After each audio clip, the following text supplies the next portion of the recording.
This fleeting summer, Romero shall once again celebrate the sea's gratis festival after many years. Grand ceremonies and festivities are in order. This event isn't often held and it lasts for more than half a month. Affected by the atmosphere, I occasionally disguise myself so I stroll through the city for peace of mind. One day I hear a rumor from an old fisherman while I pass through the harbor. Long ago, before the sea god fell into a deep slumber, he left behind a mysterious blessing.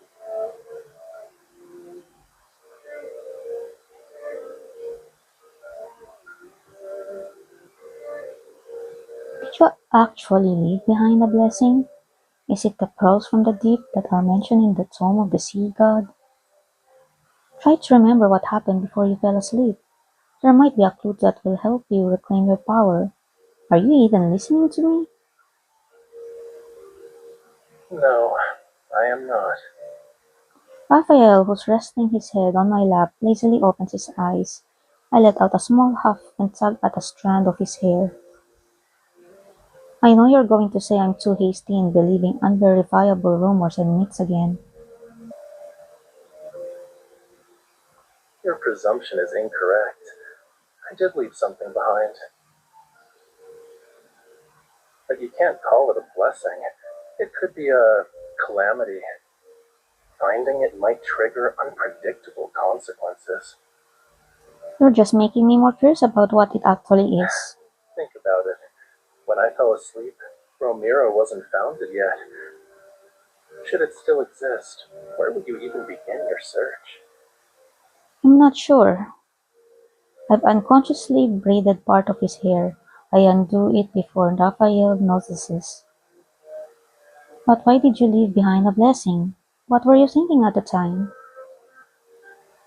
Does it matter? Of course, knowing your past is one of the essential steps to understanding you and falling in love with you. Ah, I see. Suddenly he touches the back of my neck before pushing down, and just like that, our noses are almost touching in this minuscule, delicate distance. Give me an answer first. How much longer must I wait for you to fall in love with me? His eyes hold a curiosity that's half genuine and half playful. Their colors reminiscent of the sunset gently shift in the light reflected from the rippling water. If we find the blessing, I might be so touched that I'll And be if I don't accompany you, you'll always have the. If we find the blessing, I might be so touched that I'll be absolutely smitten with you. And if I don't accompany you, you'll always have this grievance. Grievance. I wouldn't go that far, however my affection for you would certainly decrease by a minuscule. Ow!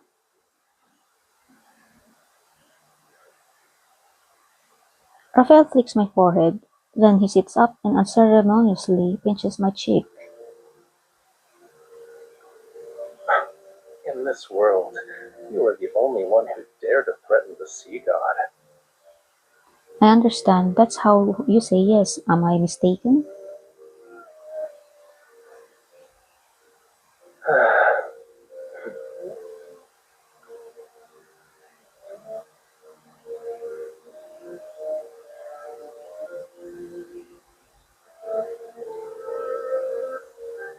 But as Raphael said, the world has undergone countless transformation after he fell into a deep slumber. Seas have become mountains, and what were once valleys are now oceans. He said we'd search for the blessing he left behind, but I don't know where to even begin. Where should our starting point be? It's your blessing we're looking for, or are you just going to let me lead the way?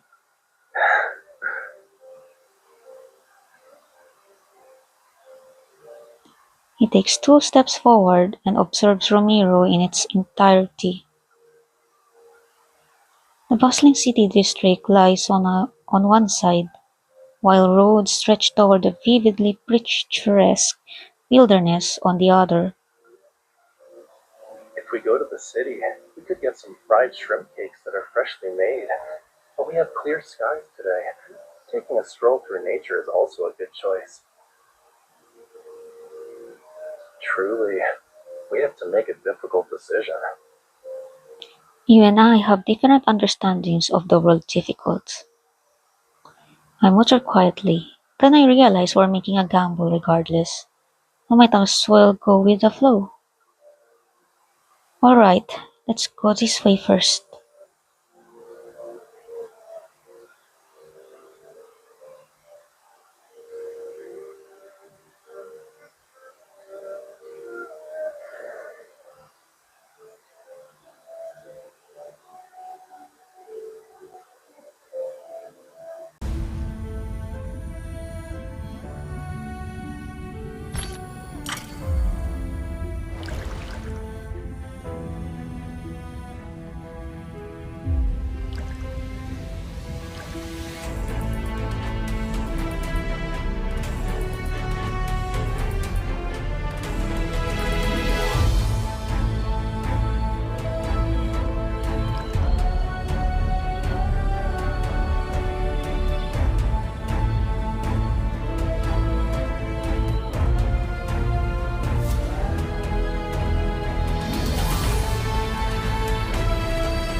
At the shore, I find a flat spot to sit down and rest.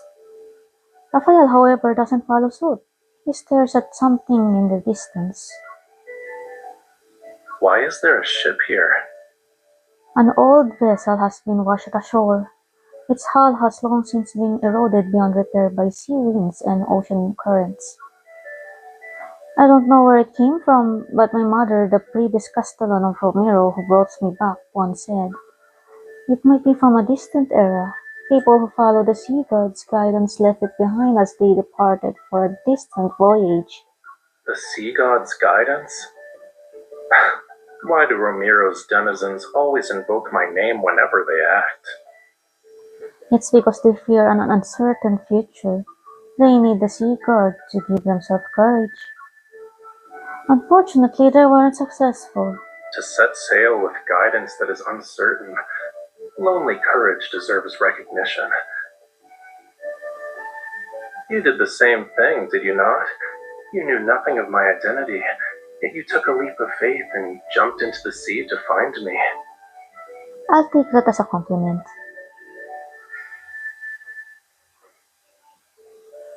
Do you think this guidance is your blessing?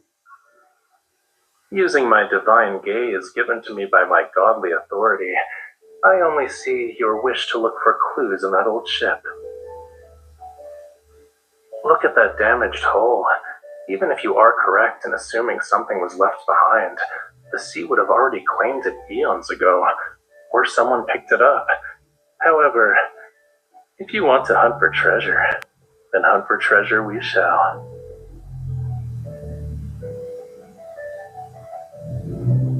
What started as a jest of an adventure unexpectedly led us to bits and pieces of treasure. I'm cleaning a piece of iron sheet with seawater when I turn my head.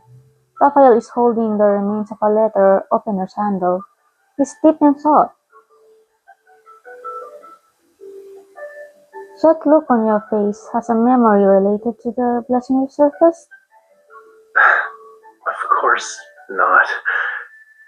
This pattern consists of pemphis petals, 8 water droplets, and a conch shell spiral.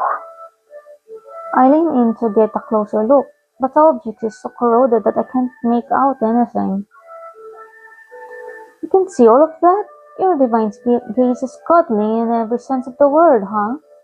This pattern is rare in Lemuria. It has only appeared in a few places. A moment passes, and Raphael turns his gaze toward the pitch-black sea with its massive whale-like waves. One of my belongings could be under these waters. Are you serious? Perhaps. Perhaps not. It might not even be the blessing you seek. This is already a great boon. Who cares whether it's the blessing or not? Let's hurry. Just as I'm about to take a step, Raphael catches me by What's the the nape. rush? Are you going to abandon all these treasures you found? Just as I'm about to take a step, Raphael catches me by the nape and pulls me back. What's the rush? Are you going to abandon all these treasures you found? Hmm,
should be somewhere around here.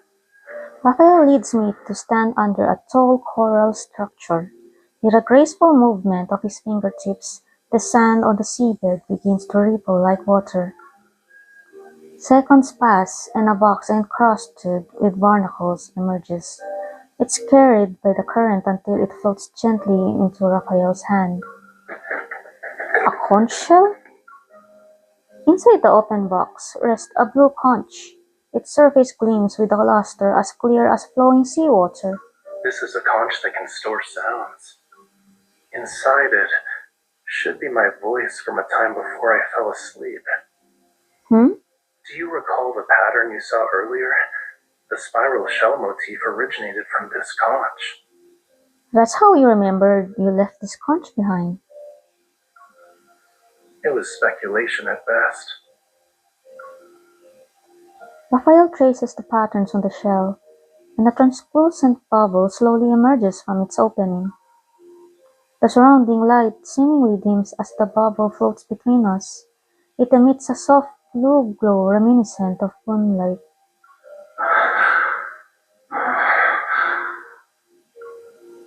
Huh? I never expected the first word to be my name. Out of the corner of my eye, I see Raphael is trying to destroy the bubble. Stifling my laughter, I quickly stop him. You can't do that. I want to hear it. Reluctant, Raphael stops as the voice from the conch intermittently continues to speak. The blessing of the deep sea shall follow the cycle of the tides to be by your side. It shall guide your path forward and accompany you on your journey home. When that time comes, remember Lemuria in all of its grandeur for me. There is a muffled thud, and Raphael's voice is abruptly silenced. I left a blessing behind after all. Hmm, Why aren't you saying anything? The sea god's blessing was meant for you. I thought you'd be more excited. I am, but it sounded like you were in pain. Why did you choose to leave behind that blessing for me? I don't remember. He doesn't give me a definitive answer and places the conch in my hand. Even if there were regrets in the past, they've already been compensated by our present. After all, you're right here, by my side. I slowly nod, although there's still a hint of melancholy in my heart. I can't help but smile. You were genuinely fond of me back then. My affection isn't only limited to the past. I can say I like you a lot at this very moment. Hearing a straightforward response from him catches me off guard. Shall we find a conch and leave behind a blessing for our future selves? Then your future self will have no doubts about my feelings for you at this moment. The problem is that I don't know where these conches can be found now. We'll need the Fantasia shark to be our guide. That sounds great, but I don't need to wait.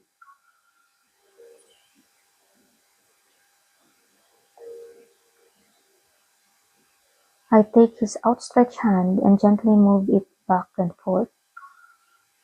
Regardless of whether it's the past or the present, I have never doubted your heart.